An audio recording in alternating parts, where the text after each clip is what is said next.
Today's lesson will be how to brainstorm for a personal narrative.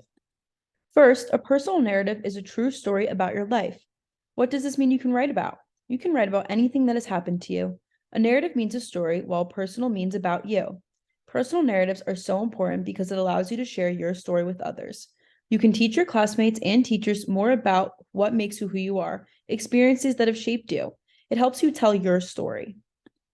What is the first step in this process? To brainstorm. When you brainstorm, you think about topics that your personal narrative could be about. Some examples could be about your experiences in school, playing your favorite sports, or hanging out with your pets. These experiences can also be ones that have shaped you to be who you are today. These include life changing experiences, hard decisions, or great advice. In today's lesson, we will complete a brainstorming activity. When we think of brainstorming, it is important that we think about many different stories we can tell our audience about. It's important we think of this because these are all ideas that we can eventually write about. We'll have many options to choose from, and the one that speaks to us the most will be the one that we choose. In this worksheet, there are many different topics we can write about. These include times we've learned to do something or got hurt, starting over, or making mistakes. I really like these topics for our personal narrative because they go beyond the surface level. With each of these topics, your audience will learn something about you. This is an example of my brainstorming chart. In each topic, I include a small moment that has ultimately taught me something or changed me in some way.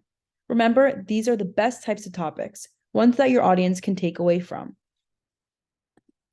After we make our brainstorming chart, the final question is, how do you know what topic we should pick?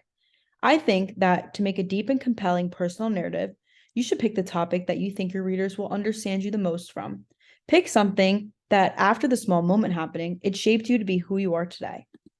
For example, the topic I would choose is the mistake I made, which is the moment I tried to be different from who I am in order to fit in. This moment is important to me because it taught me that my true friends will love me for me. You don't need to try to fit in. This changed my view on friendship forever. Remember, brainstorming is so important because it allows you to think of multiple topics that you'd want your reader to find interesting. Brainstorming allows you to think of ideas that you can write about. When thinking of good brainstorming topics, pick ones that tell a small moment story, which affected your life in some way and shaped you to be who you are. These are the stories that mean something to you and your audience.